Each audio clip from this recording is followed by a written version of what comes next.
I weaponized Goliath.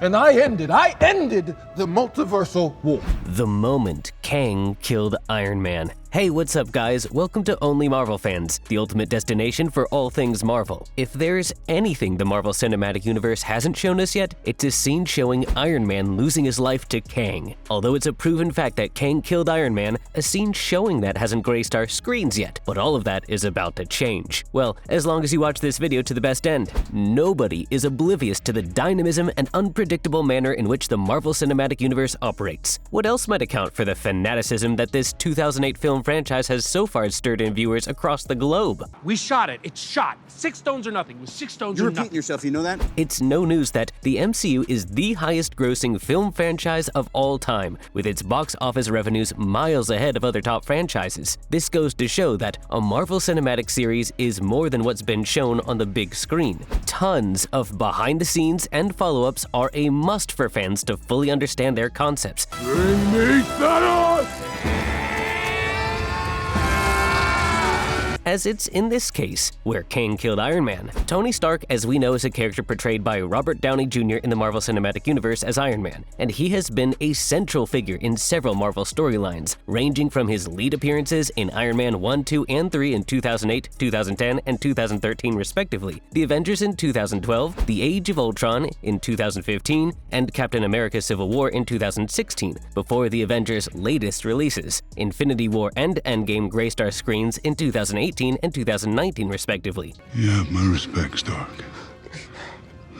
When I'm done, half of humanity will still be alive. All of these won't be complete without mentioning Stark's cameo appearances in The Incredible Hulk in 2008, Thor in 2011, and Spider-Man: Homecoming in 2017. That's it. Tony Stark was featured in over 10 Marvel pieces, and it was never shown how he died at the hands of Kang. Why would they even do that to us? Actually, there's no evidence that Iron Man or any of the main MCU characters so far ever knew about Kang before Loki and Sylvie met him in the Loki series finale that aired on July 14th, 2021. Don't tell me I'm a disappointment.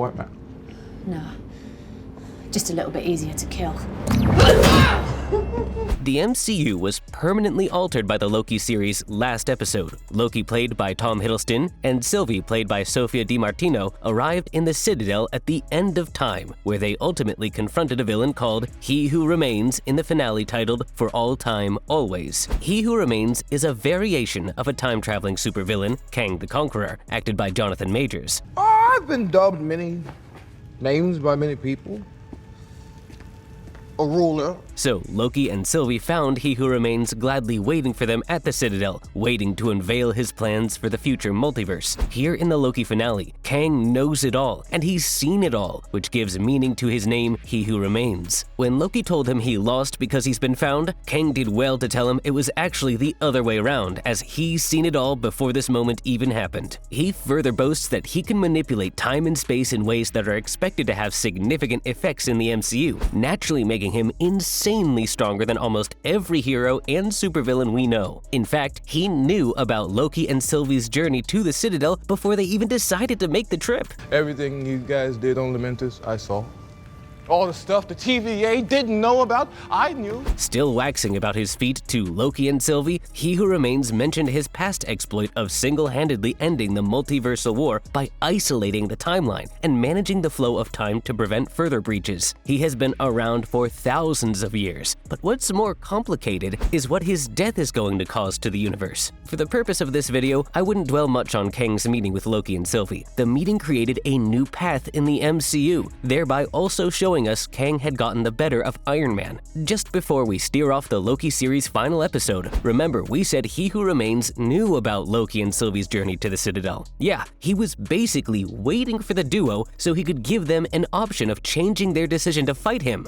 How bold! Their mission prior to meeting him was to kill him, well, if they could. What's, however, amazing is that they could actually kill him, but it wouldn't mean anything as he'll be reincarnated in no time. If they kill him, if you haven't seen the Loki series, sorry for the spoilers, but here's the last one. Tell the workforce who they are and why they do what they do. Sylvie, despite being under pressure from Loki not to start another multiversal war, drove her blade into He Who Remains, plunging the multiverse into a war that could potentially end it. Okay, here's how the notion of Kang killing Iron Man got to be. A detail released by the series' production designer Claudia Bonfi shows He Who Remains' office in the Citadel. The office shows a trophy cabinet where he keeps prizes, artifacts, antiques, and relics from his conquests over time. And among these handfuls of relics was Iron Man's helmet. Iron Man definitely didn't hand it over to him as a gift, nor did the helmet find its way to the trophy cabinet on its own. This goes to show Kang has given Iron Man a death blow in one of the endless timelines. The variant of Kang that delivered the death blow is unknown for now,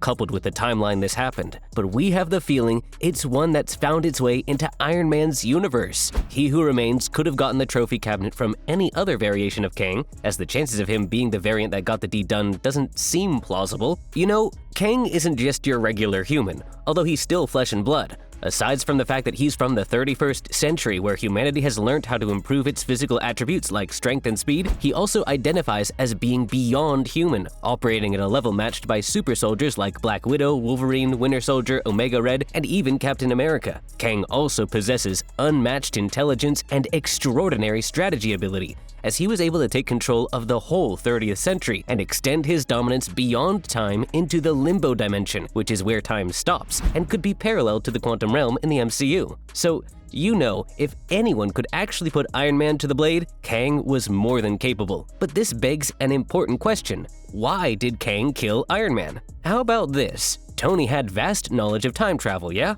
In fact, he's one of the top pioneers of time-traveling technology. So, he did foresee the emergence of a brand new alternative universe by causing a paradox, or in the Loki series, a nexus event. However, Tony was unaware that anyone would be viewing variations outside of time itself. The only Avenger who appeared to be aware of the consequences of tampering with time travel was Tony Stark. Recall that he once said, "You mess with time, it tends to mess back" in Avengers Endgame. Even if it's unclear what he's talking about, it does show that Tony Stark had some prior exposure to the perils of time travel. And we do know that Kang's primary weapon is his time-traveling technology, which allows him to travel through time and manipulate events to his advantage. He has used this technology to build an empire across multiple timelines and has even created alternate timelines to suit his purposes. Any Avenger with a profound knowledge of time travel would eventually be a pain in Kang's ass, and Tony Stark not only warned against tampering with it, but he also had a key role in the creation of the time travel device that was ultimately used to silence Thanos. So, it's best believed that for his understanding of time travel, Kang is fearful that Iron Man could impede his plans or ultimately take him down, and so,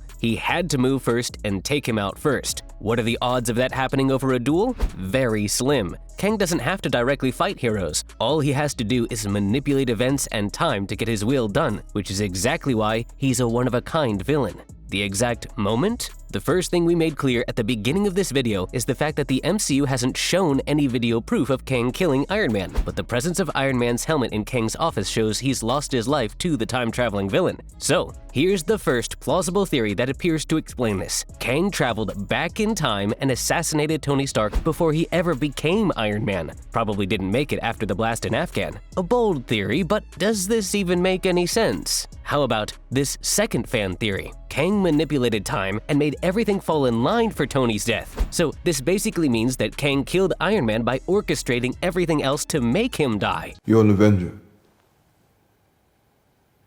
Have I killed you before? You know, with the MCU, changing the past doesn't mean changing the future, so all Kang has to do is just manipulate a couple of things in the past to kill Iron Man. But we will need Doctor Strange to confirm if this happened. Regardless of how it happens, if Kang were to kill Iron Man, it would be a major event in the Marvel Universe. Iron Man is one of the most popular and influential characters in the comics, and his death would have far-reaching consequences. It could lead to a major shift in the balance of power among the heroes and villains of the Marvel Universe, and set the stage for new and unexpected storylines. It is important to keep in mind that this incident occurred in a specific storyline inside the greater Marvel Comics continuity, and not all storylines may be regarded as official, or may have the same level of influence on the larger universe. Why would you do that? We're in the end game now. The MCU's dedication to continuity and connectivity is one of its distinguishing traits. Each movie and television series plots build on one another, creating a rich and intricate world that keeps changing and growing. Thanks for sticking around to the end of this video. Don't hesitate to tell us what you think, especially if we missed something important. See you next time. He wiped my face with a planet while the Bleecker Street magician gave away the store. That's what happened. There was no fight because he's not